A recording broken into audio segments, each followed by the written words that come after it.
Buenos días a todos y a todas. Os damos la bienvenida aquí a nuestra casa, a la Universidad Pablo de Olavide. Damos la bienvenida y las gracias a todos los asistentes, a todas las personas que estáis aquí hoy con nosotros y también a los que estáis conectados online.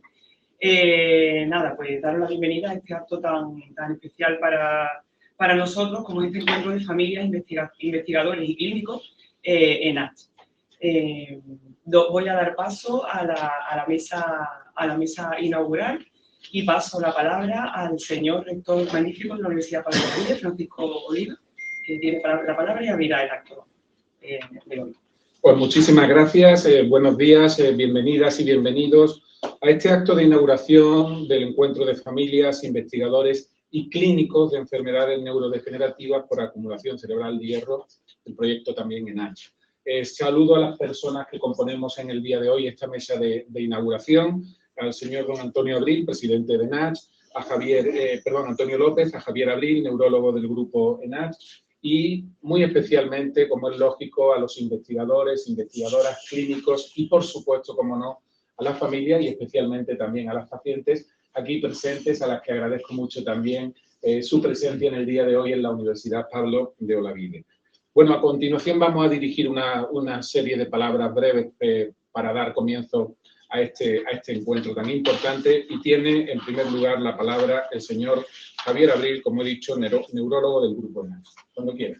Muy bien, gracias a todos por unirse esta mañana. Estamos en una sesión doble presencial y online y desde luego no es la primera vez, pero con todas las ganas y con toda la decisión de llevar esta iniciativa a cabo y sobre todo un poco el interés del grupo es difundir el tipo de actividades que estamos realizando a nivel del grupo ENACH, en este caso, que se ha conformado a nivel nacional en España y que va a tener una repercusión cada vez más internacional, desde el punto de vista tanto europeo como Latinoamérica, el occidente, es donde más nos estamos moviendo y estamos teniendo acceso a los pacientes y a esta enfermedad, que sabemos que es una enfermedad que es muy difícil. Los pacientes tienen debuts desde muy pequeñitos, desde los 1 año, 6 meses, hasta pacientes que debutan tardíamente, después de los 30 años, y varía un poco de acuerdo al tipo de etiología o el tipo de enfermedad. Son varias las enfermedades por depósito de hierro cerebral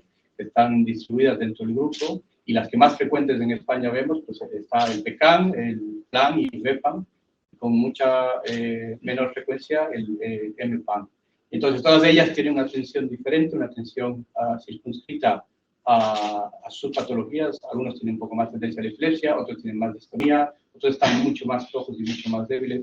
Y ese es un poco el enfoque que queremos dar, tanto desde el punto de vista de investigación como desde el punto de vista clínico, y todo lo que podamos hacer para poder llevar y llegar tanto a los pacientes y a las familias, pues es un poco el motivo, ¿no? Y este encuentro va dirigido en este sentido, trasladar lo que estamos haciendo aquí en España, en Sevilla en concreto, y todo lo que se ha conseguido estos años, que lo hablaremos a lo largo de toda la mañana. Bienvenidos a todos desde el punto de vista online y presencial, y gracias por compartir esta mañana.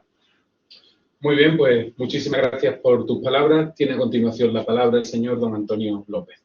Muchas gracias. Lo primero, agradecimientos, primero a nuestro rector Francisco Oliva por venir físicamente, presencialmente a abrir esta jornada, este encuentro. También a Javier Abril, que ha organizado toda la parte clínica, y por supuesto a Carlos Santos Ocaña, que ha sido pues la persona que ha organizado prácticamente todo lo demás, ¿no?, junto con el resto del equipo de investigación. Para nosotros esta jornada, este encuentro es muy importante porque se celebra a los 10 años de la constitución de ENACH Asociación. Y básicamente es un proyecto de ENACH Asociación de no resignación. Es un proyecto que nace precisamente porque cuando diagnostican a nuestros hijos y nos dicen que no hay ningún tipo de tratamiento, nos dan un muy mal pronóstico sobre la evolución de la enfermedad.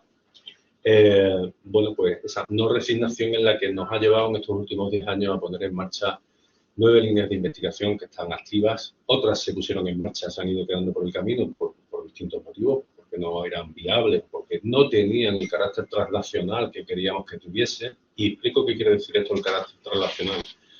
Hay líneas de investigación que hacen investigación básica, pero que difícilmente se pueden trasladar del laboratorio al paciente. En nuestro caso, como la prioridad para nosotros es el paciente, siempre buscamos líneas de investigación que de alguna forma se pueda trasladar de una manera rápida y eficiente al paciente. Ya digo, son 9 líneas de investigación, no se han ido abriendo de una manera alocada, todo tiene su sentido. Abrimos una primera línea aquí en esta universidad, en la UPO, y esa primera línea nos llevó a ir aprendiendo acerca de la patología. Y a poco que se iba aprendiendo, se iban identificando que había necesidad de abordar enfoques multidisciplinares, es decir, que encontrar la pastilla que o la píldora que lo resolviese todo iba a ser muy complicado y íbamos a tener que abordar la patología o el grupo de patologías por distintas áreas, ¿no? Esto es lo que nos ha ido llevando a ir viendo que conforme aprendíamos se hacía necesario abrir otras líneas de investigación complementarias. Estas líneas de investigación tienen un cometido claro, es importante que las familias entendamos que son líneas para mantener a los pacientes en las mejores condiciones posibles hasta que llegue la cura, la tan ansiada cura. Hoy vamos a hablar de esa pretendida y ansiada cura, es el megaproyecto que tenemos pues, que presentar hoy. Y bueno, no quiero extenderme más, simplemente quiero dar las gracias de nuevo a toda la audiencia, a toda la familia, deciros que por el registro de última hora que hemos visto tenemos personas, tenemos pacientes, familias de 8 países diferentes, tanto de España, Argentina, Brasil, República Dominicana, México, Francia, Italia, Ucrania, y seguramente de última hora se estén conectando algunos más. Así que, bueno, por mi parte, bueno, encantado de estar aquí y de celebrar estos 10 años con este encuentro. Pues muchísimas gracias. Bueno, voy a terminar yo esta introducción de este encuentro, de la inauguración de este encuentro. Y yo tengo que empezar diciendo también, pues como acaba de decir Antonio, que desde luego para mí también hoy es un día importante. Estoy aquí precisamente pues porque creo que este es un encuentro especialmente importante e interesante por varias razones. Sobre todo, en primer lugar, sobre todo porque seguimos trabajando y estrechando lazos con una asociación amiga de la Universidad Pablo de Olavide, que yo admiro especialmente por el trabajo que realizáis, ¿no?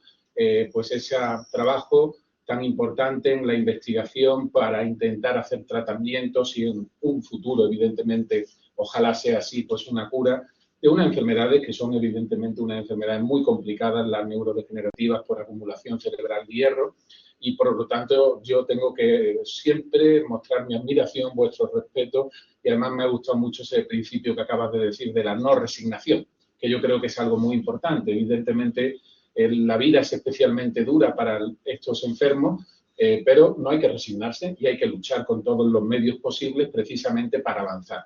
Así avanza la sociedad, ¿no? Comenzamos con un encuentro no hace mucho tiempo, a mí me gustó mucho el título de aquel encuentro, Investigando con las familias, porque las familias tienen que ser obviamente el centro y las personas, por supuesto, los pacientes tienen que ser el centro de todo esto, ¿no? Y ahora pues seguimos con este encuentro que también se llama Encuentro de Familia, Investigadores y Clínicos en H. Desde luego, tengo que felicitar en este momento también al profesor pues, Carlos Santos Ocaña y desde luego a su equipo, porque, bueno, esto está claro que no hubiera funcionado si no llega a ser porque investigadores de nuestra universidad de tanto prestigio pues no hubieran decidido evidentemente involucrarse. Y por lo tanto yo le agradezco no solamente como profesor, sino como el jefe del grupo Ciberes de la universidad, pues este esfuerzo que está realizando. Muchas veces te quiero decir, Antonio, que yo firmo muchísimos convenios como rector y desgraciadamente muchos convenios no llegan a tener un desarrollo importante. Sin embargo, nosotros hace prácticamente un año, el 12 de mayo del 22, que firmamos este convenio y ya hemos tenido varias actividades más la tarea de investigación que se está realizando. Y esto pone de manifiesto que estamos haciendo una actividad de verdad que está teniendo sus réditos poco a poco, ¿no? Entonces yo simplemente os animo a seguir con este trabajo y desde luego como rector sabéis que tendréis siempre mi máximo apoyo en todo lo que yo pueda ayudaros. Sí quisiera decir también unas palabras sobre cuál tiene que ser el papel de la universidad pública en todo esto, ¿no? Yo siempre he considerado que la universidad no solamente es un centro que lo es evidentemente, que su máxima prioridad tiene que ser dar una buena docencia de calidad y hacer una buena investigación. Esos son los dos pilares básicos de la universidad. Pero también hay una cosa muy importante que está en el ADN de la Universidad Pablo de Olavide desde su origen, que es concretamente el compromiso social que siempre hemos demostrado. El compromiso con toda la sociedad y especialmente con la sociedad o con aquellas personas más vulnerables de nuestra sociedad. En este sentido, por lo tanto, la conexión y la sinergia con ENACH es muy importante.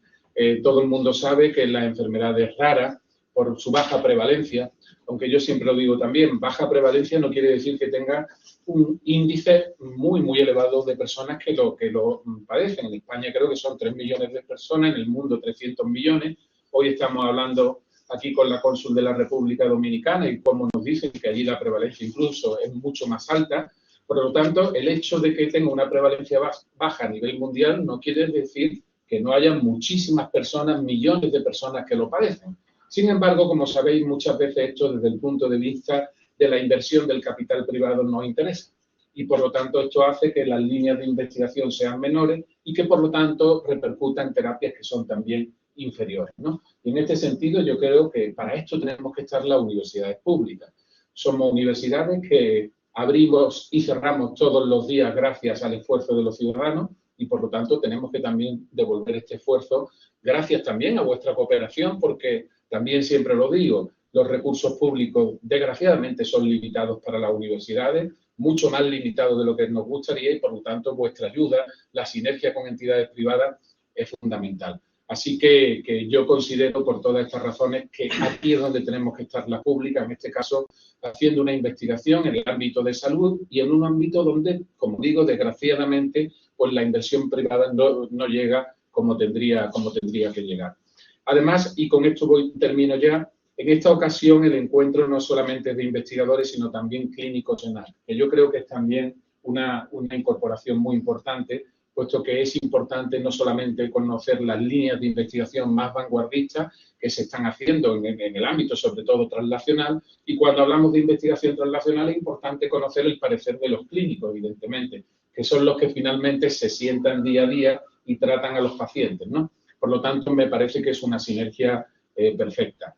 Y yo siempre que inauguro un congreso o cualquier tipo de seminario, encuentro como el de hoy en el que se habla de ciencia, no puedo terminar sino haciendo una reivindicación pública a favor de la ciencia. Y esto, que puede parecer vacío de contenido, es muy importante hacerlo, porque desgraciadamente en nuestro país la inversión de la ciencia no es la equivalente al resto de países de la OCDE, y tenemos, por supuesto, de la Unión Europea, y tenemos que seguir incrementándola. Cuando llegó la COVID-19, todo el mundo miró a los científicos y todo el mundo dijo, por favor, danos una vacuna que nos permita salir de esta. Bueno, los científicos de todo el mundo se pusieron a trabajar y nos dieron la salida. Y en aquel momento todo el mundo pareció encantado por la ciencia, todo el mundo pues le pareció genial la ciencia. Sin embargo, os tengo que decir que ya pasado no tanto tiempo, ya la gente vuelve a olvidarse de la importancia de la ciencia. Y la ciencia es progreso, la ciencia es crecimiento, desarrollo y bienestar. Y por lo tanto hago públicamente siempre este llamamiento a las autoridades públicas, a las administraciones públicas, porque cumplan con los requisitos legales que son que en España llegue al 1,25% del PIB la inversión en ciencia y al 1% en universidades. Estamos muy lejos, desgraciadamente, de ambos parámetros y son obligaciones que establece la Ley de Ciencia y la Ley de Universidades Españolas. Así que ojalá lo podamos cumplir para seguir colaborando y para seguir, en definitiva, creciendo en materia de investigación. Termino. Muchísimas gracias por vuestra presencia. La Universidad Pablo de Olavide es la Casa de la Ciencia y aquí siempre seréis bienvenidos, evidentemente, investigadores, clínicos, asociaciones y, cómo no, especialmente los pacientes y sus familiares. Muchas gracias y que sea una jornada muy fructífera.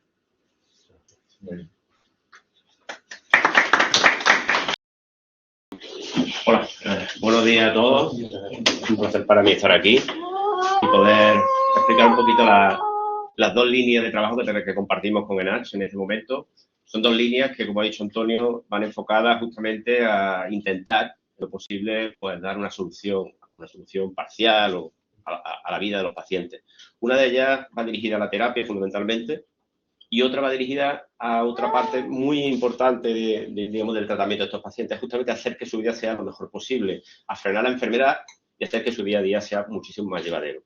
Y este es el caso del primer proyecto que llevamos a cabo, que es el proyecto de NACH, Heart for Drugs, que, bueno, que estamos realizando, hemos iniciado y ya tenemos algunos resultados iniciales. Supongo que... todo el mundo sabe, todo el mundo tiene bastante claro. Siéntate aquí, ¿no, Carlos? Para que te vean, ¿no? Ah, vale. O la cámara está ahí. No, la cámara está aquí, ¿no? Aquí. Sí, pues ponte aquí, ¿no? Sí,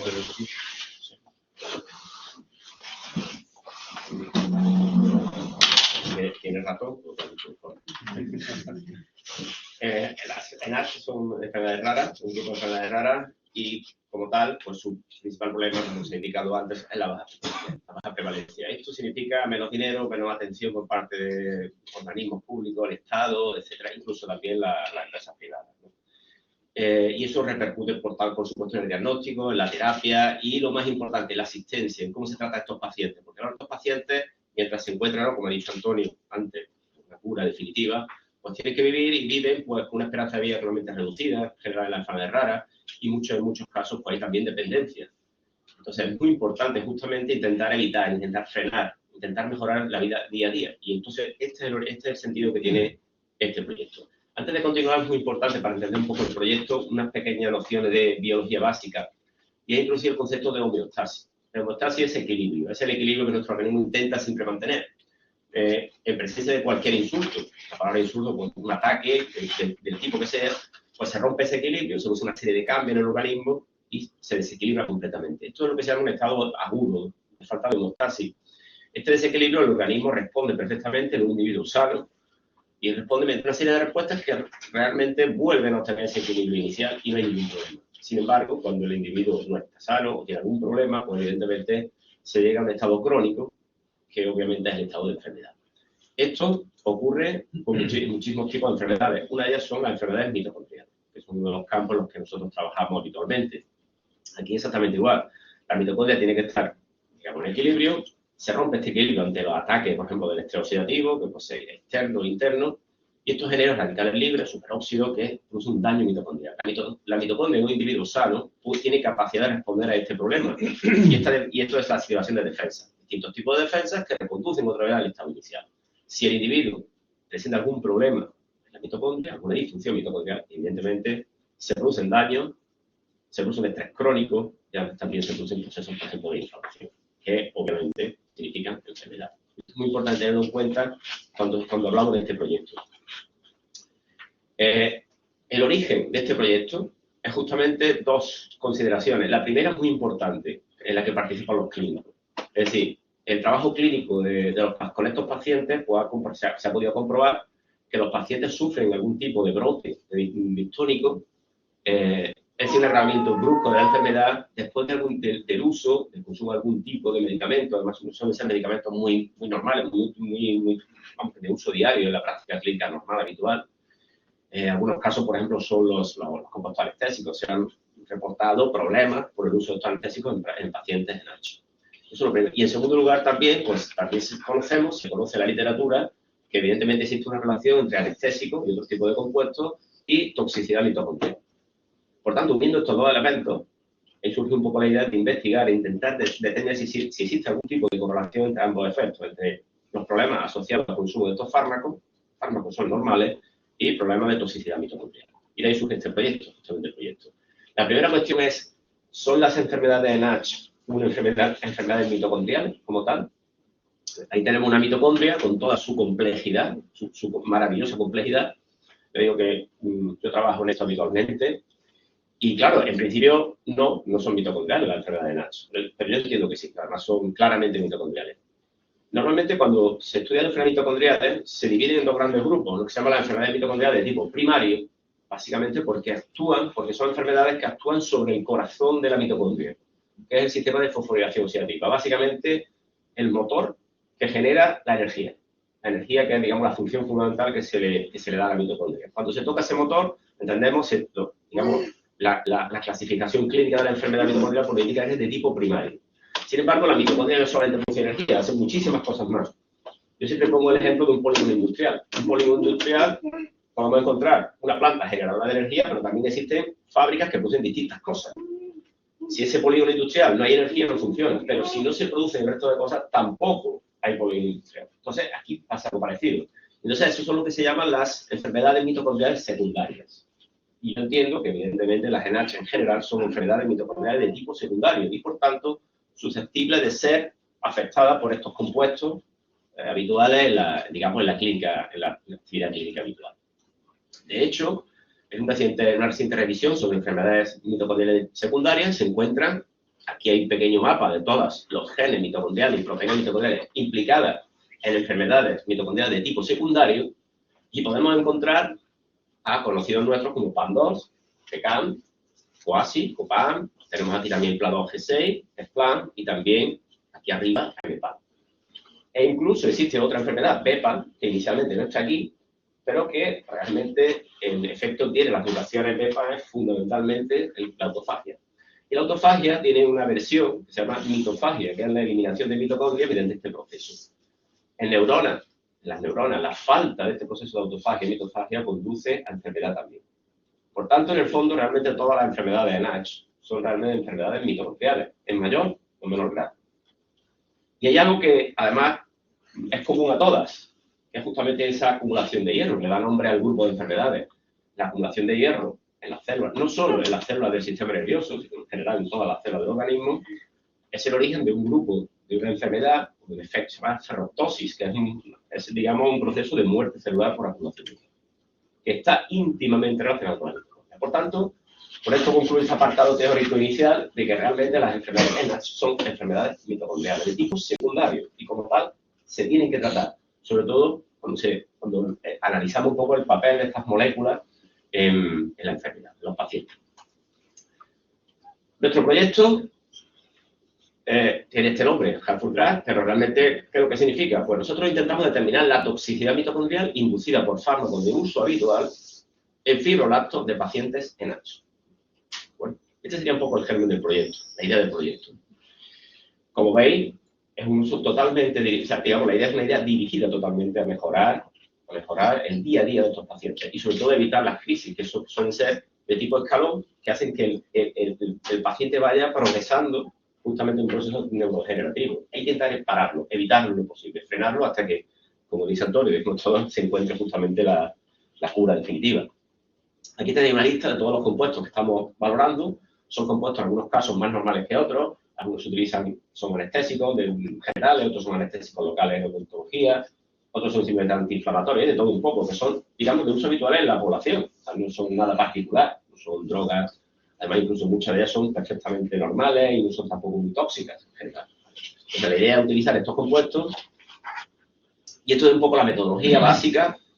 Se trata de seleccionar los fármacos y lo más importante son obviamente los que ya han reportado algún tipo de problema, son los primeros que se van a analizar, elegir una dosis farmacológica adecuada que sea compatible. Tenemos que trasladar lo que le pasa al paciente a una célula. Es un proceso de traducción importante. Seleccionar concentraciones para el ensayo. Normalmente seleccionamos la dosis farmacológica efectiva que está publicada e intentamos irnos por encima y por debajo para tener un rango determinado de trabajo. Como veis aquí, estamos trabajando con cierto desconocimiento. Tenemos que probar. Aquí se trata de probar, básicamente. Y una vez que tenemos determinado eso, vamos a las células. Y esto es muy importante. Nosotros utilizamos cultivos de fibroblastos primarios, es decir, proceden directamente de pacientes. No son células del laboratorio ni modificadas, son células del paciente. Esto tiene su problema, ahora que ahora veremos.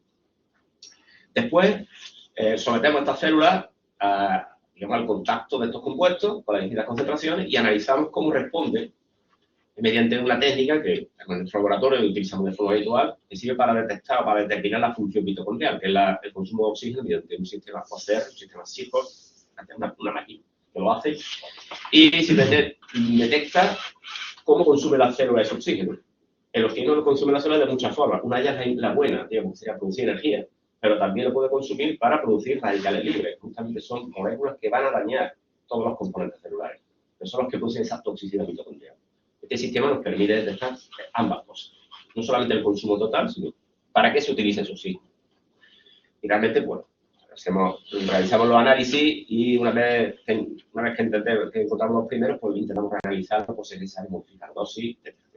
Un poco el Y desde el punto de vista de los fibroblastos, es muy importante determinar que los fibroblastos son muy buenos porque son, digamos, es como una especie de paciente, parte del paciente que nosotros estamos estudiando. Ahí está el paciente, con su genética, con su condición metabólica, pero tiene un problema. El problema es que el fibroblasto es una célula que realmente no tiene una necesidad energética muy elevada, es decir, no necesita mucha energía. Es decir, que los efectos, la disfunción mitocondrial que nosotros podamos, la toxicidad que nosotros podamos causar con estas moléculas, realmente no impacta dramáticamente sobre la célula. Y es necesario que el insulto, que el efecto sea muy grande para que nosotros podamos observarlo. De hecho, en la literatura se ha determinado previamente que los anestésicos que nosotros vamos a probar, hemos probado justamente los que hemos probado hasta ahora, esos dos compuestos producen toxicidad mitocondrial en células neuronales, células que derivan de neuronas embrionarias. Es decir, que se sabe que sí ejerce ese efecto. Y es muy importante, no tienen que ser pacientes, son células normales, son células control. Lo que pasa es que en fibroblastos es mucho más difícil. Pero ya os digo, en fibroblastos sí tenemos una imagen del paciente, y por eso es importante. Teniendo en cuenta eso, ya hemos analizado dos moléculas. Una de ellas es la metivacaína, que es un anestésico odontológico, que se utiliza en consulta de dentista, y lo hemos probado con dos pacientes PECAN, el 7 y el 8. Este compuesto, realmente los resultados indican, con la metivacaína, realmente no hemos encontrado diferencias significativas importantes del uso de este compuesto. No hay diferencias importantes. Lo que sí hemos visto, pero que no tiene nada que ver con el compuesto, es que realmente los pacientes PECAN sí tienen una menor tasa de consumo de oxígeno. Es decir, su actividad mitocondrial parece estar disminuida, pero eso os digo, no tiene nada que ver con la molécula, eso es independientemente de la molécula. Aquí no hemos tenido en principio ningún tipo de resultado que sea indique toxicidad. Sin embargo, en el caso, por ejemplo, de los pacientes BEPAM, tenemos un paciente, el número 3, en este caso, si observamos cómo a altas dosis se observa una disminución del consumo de oxígeno comparado con el control, que se observa sobre todo en lo que se llama capacidad de reserva y respiración máxima. Esto es muy importante para que se entienda bien qué significa cada concepto. La tasa respiratoria basal es, digamos, el consumo de oxígeno en condiciones normales. Las células de su cultivo, en sus condiciones normales, consumen el oxígeno que consumen. De hecho, no existen diferencias muy importantes en estas condiciones. En condiciones normales no pasa, realmente no pasa nada. ¿Qué ocurre? Que sí se observan algunas diferencias cuando sometemos a las células, la obligamos a que respire al máximo de su capacidad. Ahí sí observamos diferencias. Es decir, el compuesto sí está disminuyendo la capacidad de las células para responder de una necesidad adicional de energía. Eso es muy importante. Que puede estar relacionado con los brotes históricos. Podría, esto es una cuestión que yo lanzo aquí sin ninguna evidencia mayor. Simplemente una suposición, una hipótesis de trabajo, nada más. Y también muy importante, entonces, como la respiración máxima está afectada, pues también se afecta la capacidad de reserva. Que justamente la capacidad de reserva es justo esa diferencia de capacidad de consumo de oxígeno y, por tanto, de producción de energía que hay entre la célula cuando está en condiciones normales y cuando la célula está trabajando al 100%. Por tanto, de alguna manera, este compuesto está afectando a esa capacidad de obtener más energía en un momento determinado. Como esto parece interesante, pues lo reanalizamos y, obviamente, aumentamos la dosis. Al aumentar la dosis, confirmamos que efectivamente sí se produce una disminución muy importante. Una disminución del consumo de oxígeno, una disminución moderada. No se trata de una disminución drástica ni mucho menos. Bueno, que en principio está un poco en línea con lo que he comentado antes, que realmente el fibroblasto no es una célula particularmente que necesite una gran cantidad de energía, no es una célula bioenergéticamente potente, ¿vale? Por lo tanto, encajaría decir que para poder ver esto posiblemente el efecto es mucho mayor. Pero bueno, aquí sí lo estamos viendo. Por lo cual, la metivacaína, en el caso de los pacientes de PAN, pues sí parece que produce cierta toxicidad. Porque esto, por supuesto, tiene que ser para los clínicos y todo. Nosotros aportamos los datos como investigadores y la interpretación de cada paciente, pues eso depende depende de los investigadores. También hemos medido un segundo compuesto, que es la ultracaína o articaína, que también es igual, es un anestésico odontológico muy utilizado. Y aquí en PECAN sí observamos alguna diferencia, una pequeña diferencia, sobre todo en el paciente 8, donde se ve el efecto mayor. Igualmente, en el caso de la respiración máxima y la respiración de reserva, decidimos incrementar la dosis, como siempre, y entonces aquí sí se vio un efecto bastante claro cuando llegamos a los 10 miligramos por mililitro. Digamos, es muy importante tener que las dosis que nosotros hemos utilizado están en línea con lo que se ha utilizado por una vía distinta, utilizando digamos, los datos farmacológicos La dosis que hemos encontrado es similar a la que se está utilizando en el estudio in vitro que he comentado antes con Mecobanco, es decir, más o menos está en el mismo entorno. Y aquí es verdad que sí se produce, tanto en el caso de 7 y 8, PECAN 7 y 8, se observa una disminución moderada también de la capacidad de reserva y de la respiración máxima en los dos pacientes. Bueno, eso sí es interesante. Y bueno, y también en el caso de BEPA, por la ultracaína, el mismo compuesto, pues de nuevo se observa algún efecto parecido, mucho más evidente, en este caso en BEPA.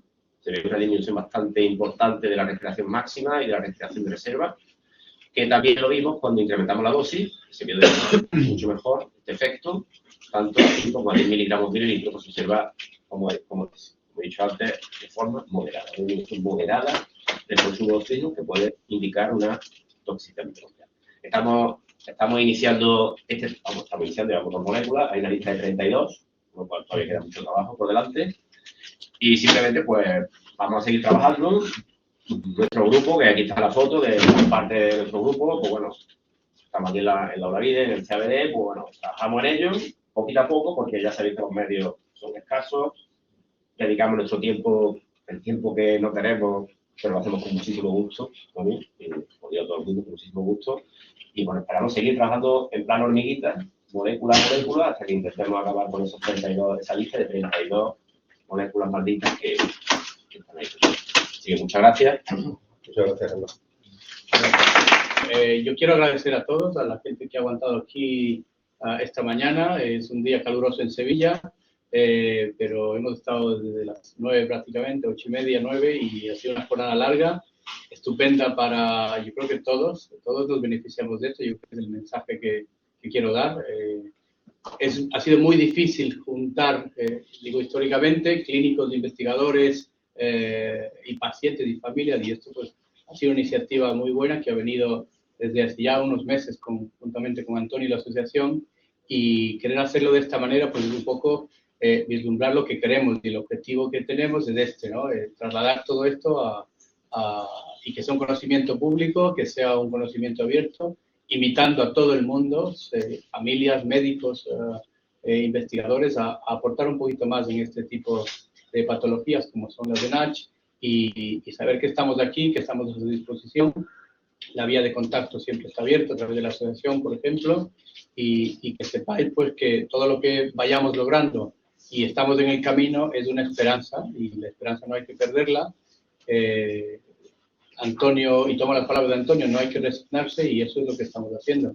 Cada uno de manera desinteresada está aquí aportando un poquito más de cara a la enfermedad y a todo lo que estamos viviendo y se ha comentado esta mañana. Agradecer a todos y cada uno de los ponentes, a la Universidad Pablo de Olavide, Carlos en especial, por la apertura aquí a la universidad, de utilizar las instalaciones, y desde luego Antonio, que es el líder de este gran proyecto que ya lleva años pues, en pie, ¿no? Así que muchas gracias por mi parte. La parte clínica la cerramos de esta manera y bueno, pues muy agradecido. Bueno, pues tremendamente satisfechos con las intervenciones que hemos tenido, con la concurrencia de tantas familias, de bueno, investigadores que también se han incorporado online. No quiero que se me quede en el tintero agradecimiento al Laboratorio de Facultad de Ciencias Sociales, que es donde estamos celebrando este evento. Creemos que era necesario tener este encuentro. Llevamos 10 años trabajando en proyectos de investigación y a veces, pues, no sé, me quedo con la sensación de que no somos capaces de transmitir bien a la familia el alcance de lo que estamos, ¿no? Y ese era el objetivo de hoy. Se nos han quedado bastantes proyectos en el tintero, pero no había por el formato posibilidad de meterlos todos. Entonces, todos estos proyectos, las 9 líneas de investigación que ya os comenté en la introducción, van destinados a mantener a los pacientes en las mejores condiciones posibles hasta que llegue la cura. La cura, como decía al principio, viene dada por terapia génica, es decir, colocar el gen que sea capaz de sintetizar la proteína que hasta ahora pues, bueno, no se sintetizaba o se lo hacía mal, ¿no? Para esto vamos a ser también un poco vanguardistas o novedosos. Igual que hemos intentado enfocar en el tema de terapia génica por vehículos, por herramientas, vectores no virales, por lo que ya ha podido Francisco Díaz Corrales avanzar y tal, la forma de abordar esto, que no es para nada barata, es muy costosa, la estamos planteando de una forma, como digo, bastante novedosa, al menos en España. Fuera de España esto ya se hace. Vamos a constituir, está aprobado por Junta Directiva, vamos a constituir una sociedad limitada, una empresa, junto con otra asociación de pacientes que también está interesada en el desarrollo de terapias génicas. Esto lo hacemos porque una asociación va a tener complicado para poder generar recursos suficientes y por eso vamos dos asociaciones de la mano. Las dos asociaciones somos sin ánimo de lucro, es decir, que cualquier cosa que se genere va a revertir en cada una de estas asociaciones sin que haya un reparto de dividendos ni cuestiones de ese tipo, pero que sí que tenemos que tener en cuenta que el objetivo de esta empresa que vamos a constituir para el desarrollo de terapia génica, en donde hablamos de magnitudes de entre 2 y 7 millones de euros, pues es necesario que se incorporen pues, desde la industria farmacéutica, que ellos sí que tienen ánimo de lucro, fondos de inversión, business angels, family office, es decir, todo tipo de figuras que en un momento determinado pueda tener intención o interés en participar en un proyecto de I+D+I de este calado.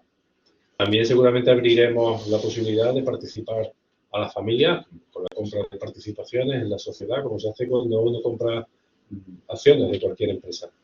Y bueno, lo único que quiero transmitir como mensaje final es que, como bien ha dicho Javier, parafraseándome, no nos resignamos, vamos a seguir peleándolo y bueno, creo que no hay perfección que la que no se hace, vamos por buen camino y bueno, desearos que sigáis en mucho contacto con nosotros para poder transmitiros los pasos que vamos dando. Solamente eso y con esto, pues damos por cerrada la sesión, el encuentro y de nuevo, muchas gracias a todos y hasta la próxima.